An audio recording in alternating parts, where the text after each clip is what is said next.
Boa noite a todos, sejam bem-vindos. Mais uma palestra da Quarta URI.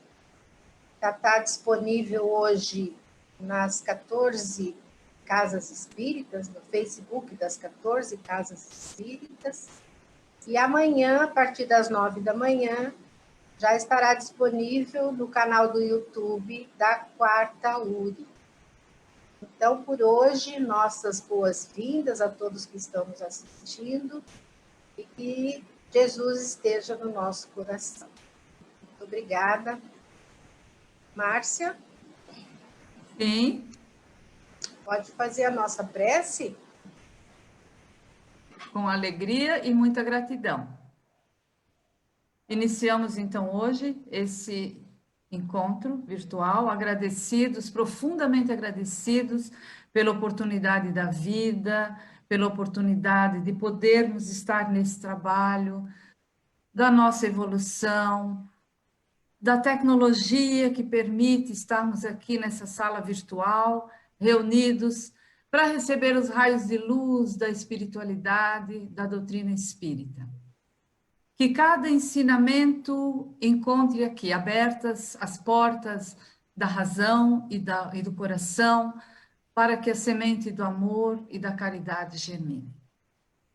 Pedimos, Senhor, que sejamos revestidos da força espiritual para colocar em prática as instruções, os ensinamentos que aqui vamos receber.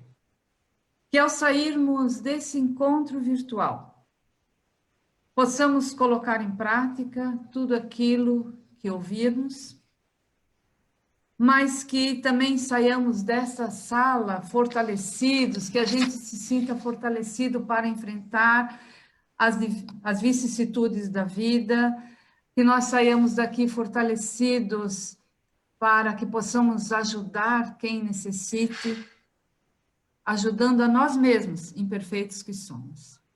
Que nós nos sintamos fortalecidos para superar com paciência, com resignação, as provações a que somos submetidos. Que nós saiamos dessa sala virtual, desse encontro de hoje, fortalecidos para resistir a pensamentos que possam dar entrada a espíritos superiores. E que nos sintamos fortalecidos, enfim, para prosseguir com ânimo, com fé, com esperança, com alegria e gratidão pelos caminhos da vida. Em teu nome, Senhor, dos benfeitores espirituais desse encontro, damos por iniciada, então, a exposição de hoje com a nossa querida Isildinha. Que assim seja. Então, hoje, nós vamos trabalhar um pouquinho sobre a cura da nossa alma, um curativo para a nossa alma. O homem benigno, ele faz bem à sua própria alma,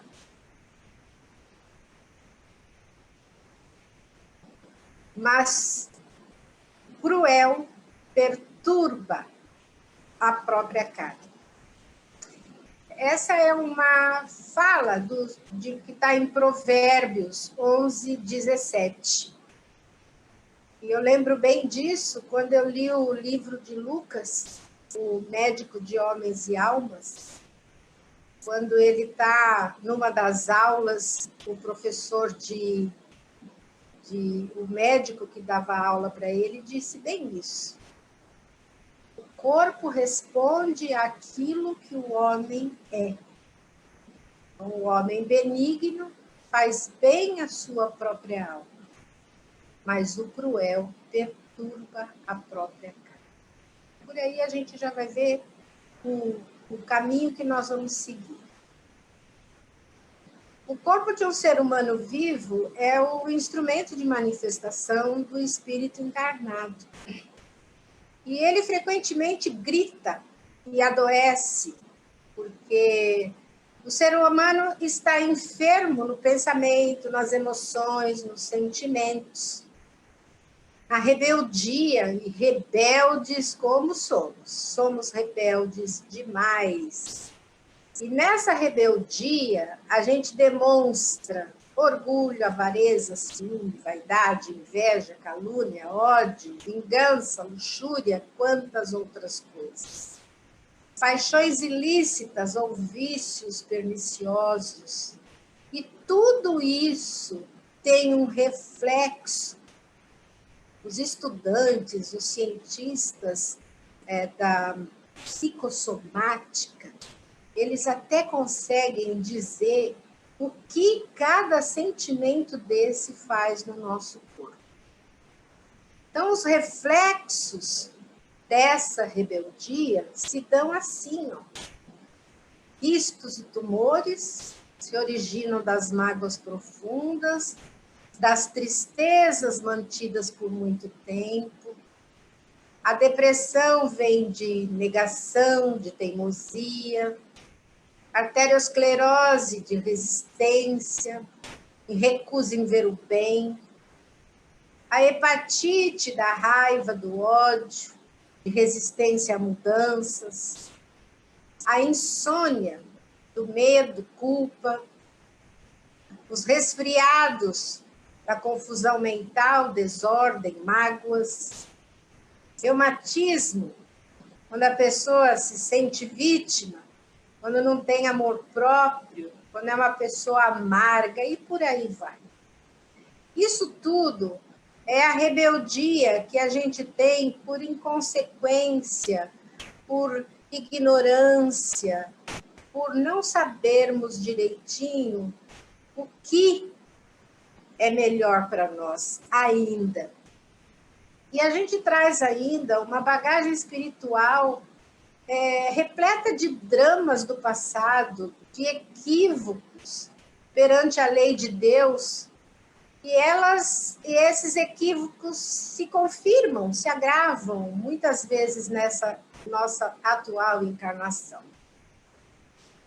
O ser humano hoje, como um todo, ele vive uma grande crise de valores morais, e nessa crise, o individualismo, o materialismo, o egocentrismo, eles fazem uma bagunça danada. Eles promovem destruição, solidão, e culmina, muitas vezes, em desejo, em suicídio, e suicídio não só no desejo, mas suicídio consumado. Muitas doenças, ou a grande maioria delas, nascem desses padrões de pensamento, de sentimento adoecido, determinam o desequilíbrio celular e a desarmonia orgânica. E aí a gente está com doença. O nosso espírito doente faz no corpo a doença.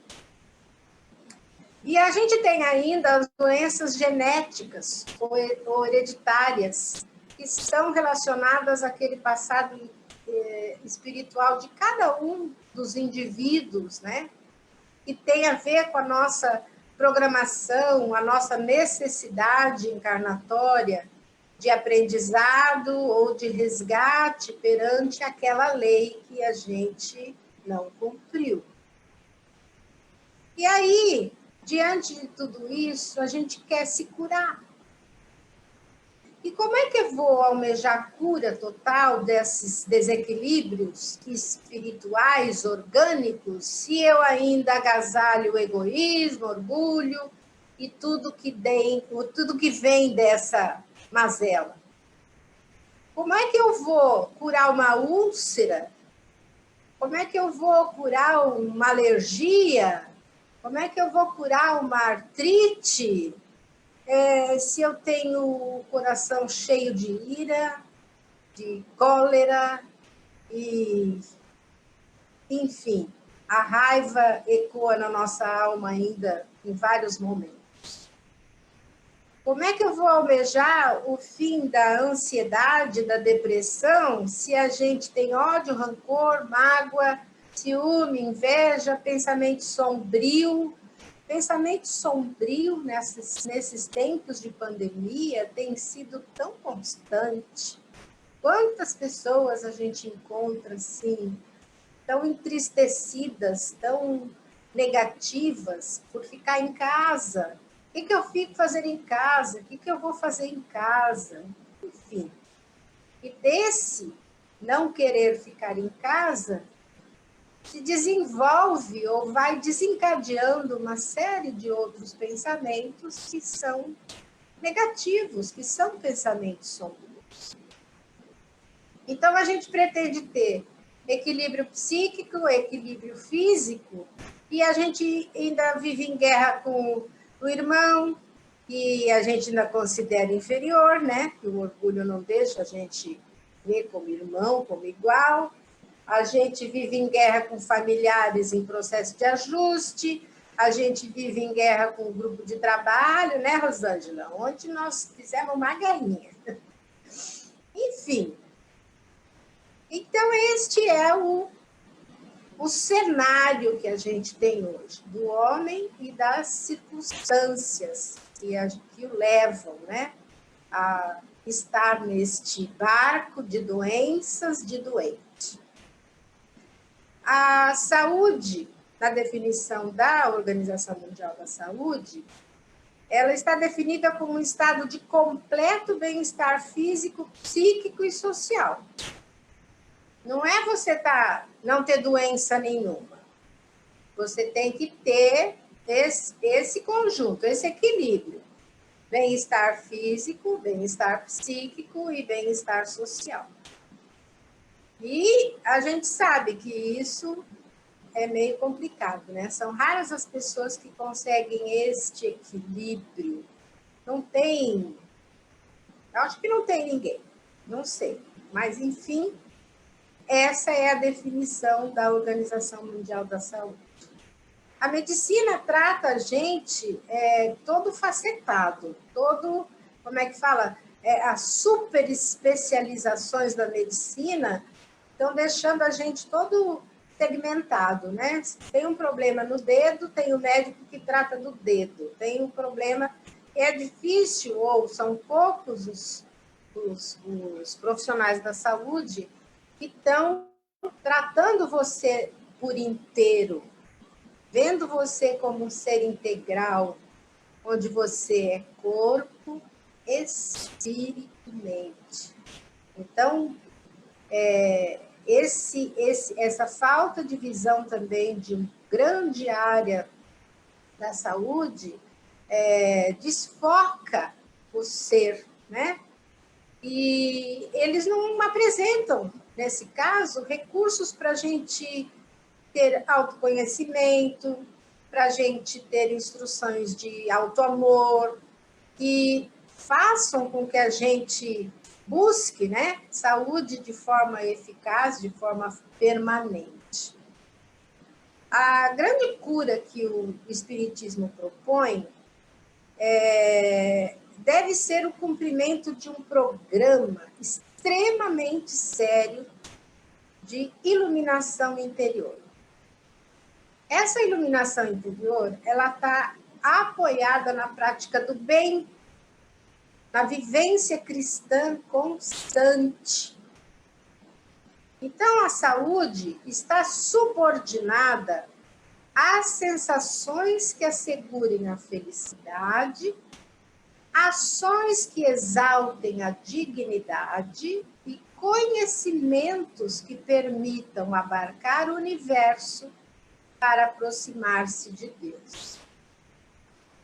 É outro desafio.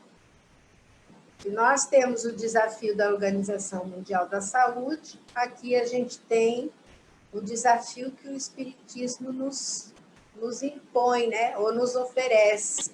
É um programa sério de iluminação interior, onde a gente vai buscar agir de forma a termos cada dia mais dignidade e conhecer cada vez mais para conseguir se aproximar de Deus. A visão espírita, a saúde é entendida sobre o prisma da imortalidade. Nós somos imortais e essa ficha, ainda que não tenha caído ainda, a gente vai ter que apurar essa ideia, tentar tirar o quanto antes da abstração e fazer isso ser uma ideia concreta. A gente não vai morrer. Então, esse corpo que a gente está usando, ele representa, ele está sujeito a tudo que esse espírito está encarnado, está fazendo, ou que ele sente. Por conta disso, o Emmanuel diz para a gente que saúde é a harmonia da alma. Talvez está certinho lá. Né? Vi lá. Saúde é a harmonia da alma. Então, saúde, a harmonia, inclusive, ele fala da harmonia, e a harmonia tem N citações ou N definições. Uma delas que ele coloca para a gente é que ela significa sintonia com o momento de vida da gente. É a sintonia com o nosso estágio de amadurecimento, com as nossas necessidades psicológicas, com as nossas necessidades sociais e biológicas, assim como a integração com o meio que eu vivo e com a interação consciente e útil com a sociedade que faz parte da minha vida, e essa relação ainda com o universo. Então, a harmonia, diz ele, não depende de ausência de doenças, podendo se manifestar mesmo na presença dessas. E aí a gente fala, mas como? A harmonia? Como uma pessoa tão adoentada pode estar harmonizada? A harmonia é sintonia com o seu momento de vida, seu estágio de amadurecimento, necessidades psicológicas, né? E a integração com o meio e interação, consciente e útil com a sociedade e o universo. Então, ele lembra que Chico Xavier, por exemplo, trazia o corpo coberto de enfermidades, mas o coração tão pacificado com Deus, harmonizado com a sua proposta, com a sua missão, de uma maneira que a gente vai demorar algumas vidas, né, para fazer para chegar nesse patamar. E ele conta também o oposto. Hitler tinha um corpo perfeito, tinha uma saúde de ferro, mas ele tinha a alma tão desconectada, tão fora, tão longe do conhecimento do papel que ele representa no universo e principalmente da sua essência como espírito imortal, do seu momento evolutivo, enfim, ele era completamente desconectado. Então, ele não tinha harmonia. E o Chico, com todas as doenças dele, era uma pessoa extremamente harmonizada. Então, a harmonia, ela representa o resultado do plantio, né? A resposta da vida àquela busca consciente por sentimento, por significados mais profundos, por entendimento de si mesmo, por seu papel no atual contexto encarnatório, mas principalmente, sobretudo, a consciência da consequência natural das ações no bem particular. Ações no bem particular e coletivo. Joseph Gleber, no livro O Homem Sadio, ele propõe que a saúde é a real conexão Criador-Criatura.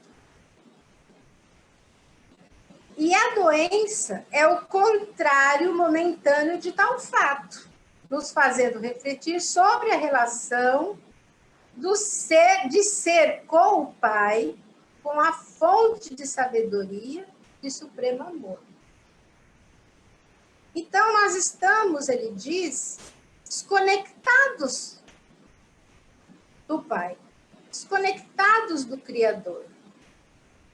E isso nos lembra a parábola do filho pródigo, que estava tão desconectado, tão longe, tão fora, e ele se sentiu a pior das criaturas. Passava por sofrimentos horríveis, porque ele estava longe, completamente afastado de casa, da casa do Pai. Isso tudo é uma simbologia, isso tudo é uma metáfora. E quando a gente se afasta do Pai, quando a gente se desconecta do Criador, a gente vai adoecer. Em qualquer nível, nós vamos adoecer.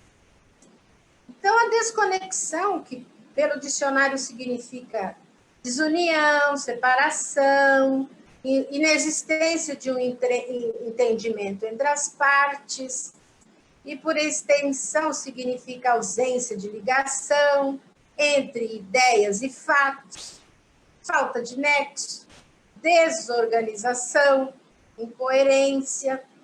Isso tudo é o que a gente dá em relação ao Pai, né? E para a desconexão com o Pai é esse bloqueio energético do espírito. O ser essencial é trabalhado, o termo ser essencial é trabalhado pelo Alírio de Cerqueira, nos vários livros que ele tem, e todas as ações contrárias às leis divinas.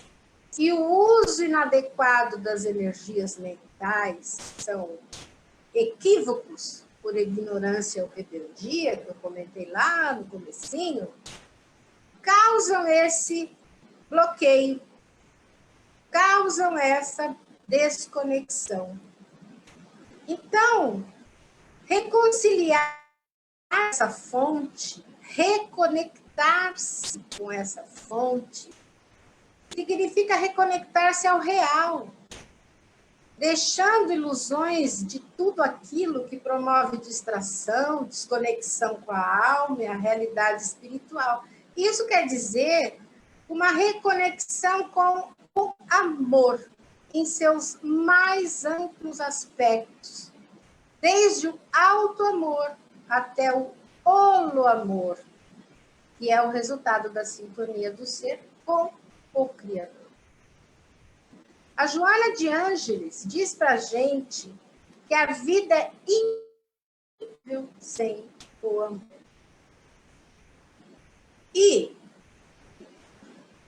João, lá na carta primeira dele, ele diz que aquele que não ama não conhece a Deus, porque Deus é amor. E eu li essa frase e perguntei, quanto eu conheço Deus? Porque Deus para nós ainda é um grande Pai, amoroso, extremamente justo, mas tudo isso para a gente ainda são palavras teóricas. Eu não sei quanto de nós já tirou da abstração todas as ideias de Deus e trouxe para o concreto. Quanto é que a gente conhece Deus? Quanto a gente sabe do amor dele por todos nós? Então, Jesus, a manifestação direta desse Criador, desse Pai, que foi o nosso melhor e maior modelo, nos advertiu que sadio, portanto, é aquele que ama. Independente de crença, de posição social, posição econômica, política, de religião.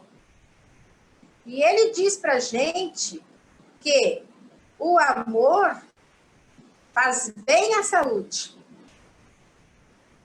Sadio, então, é aquele que ama, porque o amor é a síntese da ética cósmica. É a própria expressão do Criador, no qual vivemos, existimos e nos movemos. Paulo de Tarso nos deixou essas palavras em Atos 17, 28. Então,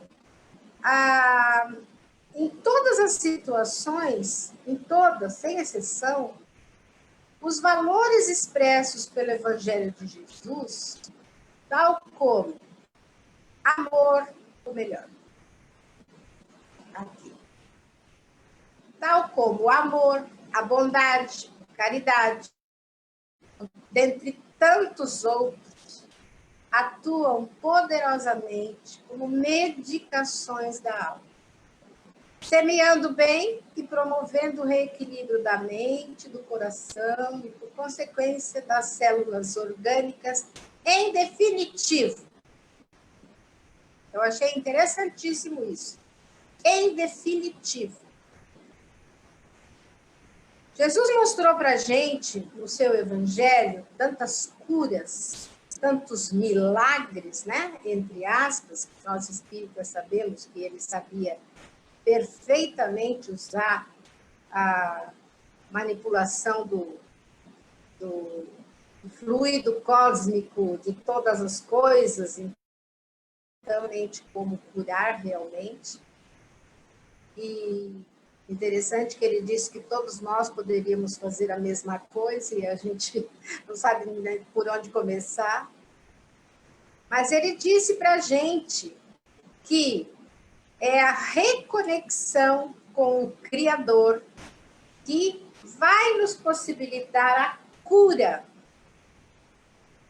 Essa cura é o resultado de um movimento pessoal, de um encontro do ser com de cada um com o Deus que habita em si. É ali que a gente vai fazer essa reconexão com o Criador. Tomar a iniciativa de buscar a Jesus é imprescindível atitude no caminho do reequilíbrio, pois o Cristo representa as leis divinas, a moral, a ética cósmica, transpessoal, capaz de nortear como uma bússola segura aquela nau que ameaça sossobrar nos mares da existência em busca de porto. Tomar a iniciativa de buscar a Jesus. Quando Bertimeu chegou a Jesus cego e pediu que o curasse, Jesus disse: venha até mim. Ele não foi até Bertimeu. Porque ele queria mostrar que essa movimentação é necessária que a gente faça. Nós temos que tomar a iniciativa de buscar Jesus. Quando a gente faz isso, ele vem ao nosso encontro. Mas se não dermos o primeiro passo, não tem como. A gente vai ficar esperando. Ah, mas um dia. Mas por que perder tempo, né? A cura na visão espírita é, então, fruto do despertamento gradual que o espírito realiza, caminha na direção do Pai. Enquanto ele vai introjetando, vai conhecendo a sua intimidade e retornando ao seio daquele que é justiça, poder, bondade, ou seja, quando ele vai voltando para casa. É o resultado da harmonia que é consequente ao esforço de autossuperação. Quando ele faz a reconexão com o Criador, imediatamente ele faz a reconexão consigo mesmo. Porque é ali dentro de cada um que está o Criador. E nessa hora ele consegue rever-se e perceber que no nível evolutivo que ele está, tudo que ele faz, ele aceita, porque é aquela pessoa, é aquele momento, é aquela ação que ele faz naquele patamar onde ele está. E com essa aceitação, ele se ama e passa a ser a medida de todas as coisas. Eu só amo o outro se eu sei me amar. Depois a nossa reconexão passa a ser importantíssima quando a gente refaz o caminho até os nossos pais, que são a fonte que trouxe a gente à vida, né? A essa encarnação toda nós devemos aos nossos pais. Então, eles nos deram essa condição de vivermos essa vida, de aprendermos, de buscarmos em cada experiência o aprendizado necessário para seguir. E quando a gente se reconecta com os pais, hoje a gente tem, inclusive, todo o paralelo, né? Uma terapia, eu vou chamar de terapia, eles não chamam de terapia, mas a terapia da constelação familiar, que o nosso grande palestrante Alberto Almeida tem falado bastante, é uma libertação. É como se a gente pegasse um sistema todo dolorido, todo marcado, todo cheio de nós, de dores, e a gente vai fazendo essa cura. Quando um se cura, ele cura todo o sistema familiar. Então, a reconexão com os nossos pais é o primeiro passo para isso. Porque se pararmos para pensar, quantos de nós têm grandes e grandes mágoas da mãe, do pai, por isso, por aquilo, enfim. E essa aceitação, reconexão com eles, aceitá-los como eles são, eles também fizeram o que sabiam ser o melhor para cada um de nós. Né? Então, a gente passa pela reconexão com o Criador, fazendo a nossa reconexão. Depois, a reconexão com os nossos pais, que abre um caminho de abertura e de cura com todo o sistema familiar. E depois, a gente faz a reconexão com o próximo. E aí a gente tem a oportunidade de trabalhar e de experienciar fraternidade, solidariedade, companheirismo, amizade, trabalho em equipe e uma produção que fica altamente eficiente quando a gente tem todos com o mesmo propósito, todos conectados com a mesma proposta de trabalho, com a mesma proposta de valores para trabalhar com Cristo e para o Cristo, principalmente, né? Que é o caso dos trabalhadores da casa espírita, ou de toda a casa espírita. Depois a gente vai falar de deixa eu ver onde que eu anotei aqui. Jesus representa o eterno amor de Deus disponibilizado para as criaturas incondicionalmente. E ele diz para a gente que a caridade é a nossa o maior compromisso, ou a maior possibilidade, a maior experiência que nós podemos ter de vencer a sombra, Então, quando a gente abre o caminho de reconexão com o próximo, a primeira atitude é ser caridoso, é entender as limitações, é entender o nível evolutivo, é apreciar o evolutivo, a evolução do outro, enfim, em todos os ângulos possíveis de visualização do outro, trabalharmos sempre com a possibilidade do afeto, da caridade maior que vem do amor que a gente está aprendendo, né?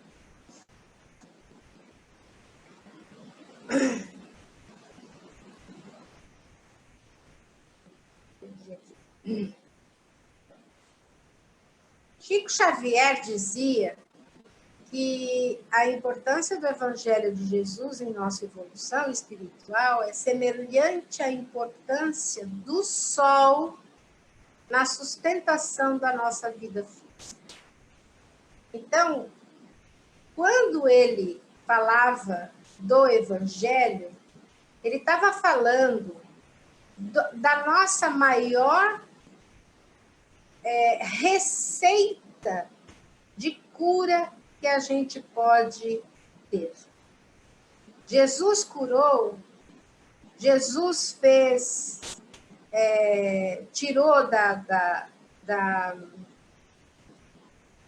sarjeta, vamos dizer, ele curou os cegos, ele curou os leprosos, ele curou os aleijados, ele trouxe para a vida todos aqueles que se achavam excluídos. Os rancenianos, por exemplo, a simbologia, né, dos leprosos era a doença da separatividade, do isolamento. E hoje a gente está fazendo a mesma coisa com o preconceito, com a discriminação. A gente está isolando o negro, isolando o homossexual, isolando, enfim. Eu falo nós no sentido humanidade, tá? Estou falando especificamente. O homem faz isso ainda.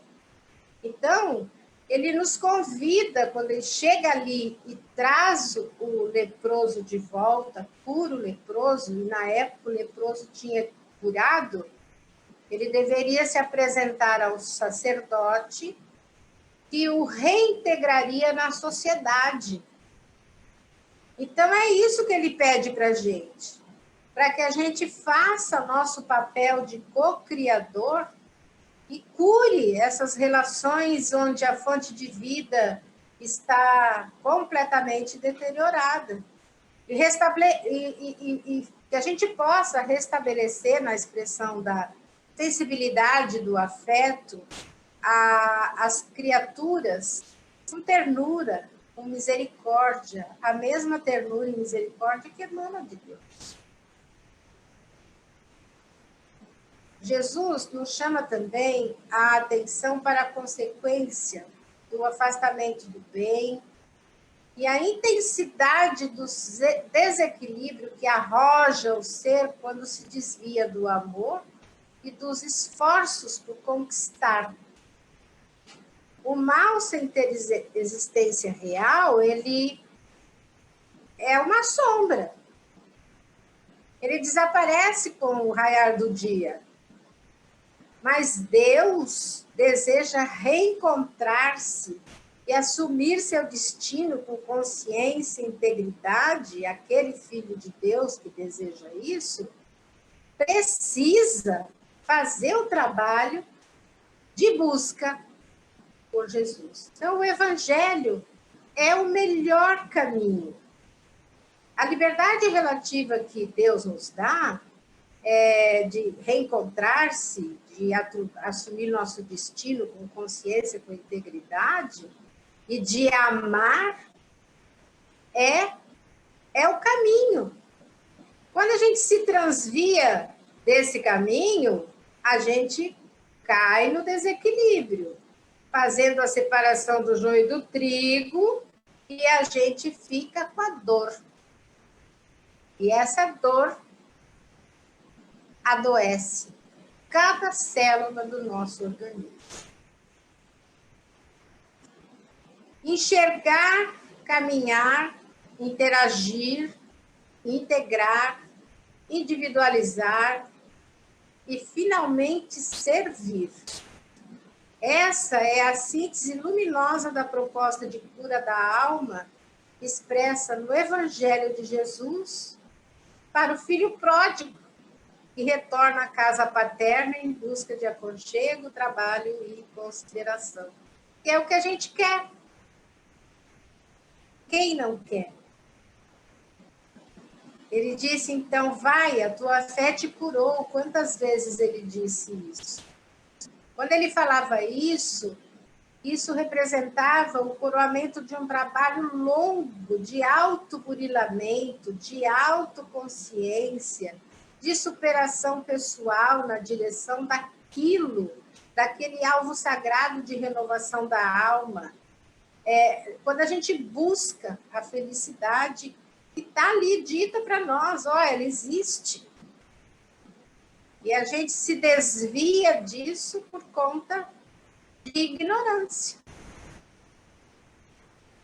A visão da Organização de Saúde da Organização Mundial da Saúde e a proposta espírita, elas se interlaçam na busca pela harmonia da alma e o equilíbrio dinâmico do bem-estar holístico. O espiritismo é uma ciência do espírito e ela nos convida à individualização com Jesus, na renovação do homem velho num homem novo, vitalizado, revisto, reconfigurado.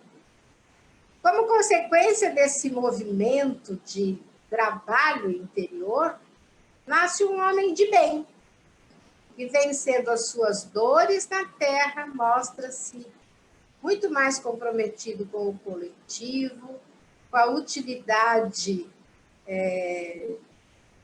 de atingir a consciência de si mesmo, mas principalmente conectado à fonte suprema, bebendo da fonte sagrada da inspiração superior. E quando a gente está atento a isso, quando a gente fica atento ao questionamento do mestre, quando ele perguntou aos discípulos, né? E tu? O que está fazendo de especial? Então, a gente vai se perguntar, o que é que eu estou fazendo de especial? O que é que eu estou fazendo de especial para que a minha alma, para que o meu corpo tenha a harmonia necessária para que todas as células se façam saudáveis e que eu sinta em todo o meu ser a tranquilidade e a felicidade cabível para o momento. Então, era isso, para a gente pensar um pouquinho hoje, que só o Evangelho de Jesus é que pode realmente trazer cura, ou fazer um curativo na nossa alma até que a gente tenha condição de se curar definitivamente. Ok? Então, vamos fazer nossa prece final. Deus, de infinita bondade, não permita que nenhum de nós desista da caminhada. Dai-nos força para sobreviver em meio a tantos desencontros. Permita-nos seguir a luz que nos leva ao caminho certo, mesmo que os atalhos nos mostrem um falso colorido. Nos ajude, Senhor, a conseguir realizar aquilo a que nos propusemos. Que a gente consiga levar a harmonia a todos os nossos irmãos. Que a gente possa sempre ter um sorriso nos lábios para contagiá-los. ter o calor nas mãos para aquecer o frio dos que estão em solidão, ter o brilho nos olhos para indicar o caminho a quem está sob a nossa guarda, mesmo que nosso desejo seja chorar. Que a sua bênção possa alcançar as casas espíritas dessa quarta URI e envolver o coração de todos os trabalhadores e todos os que aqui buscam a paz, a serenidade e a saúde. Que o Senhor esteja sempre no nosso coração. Que assim seja.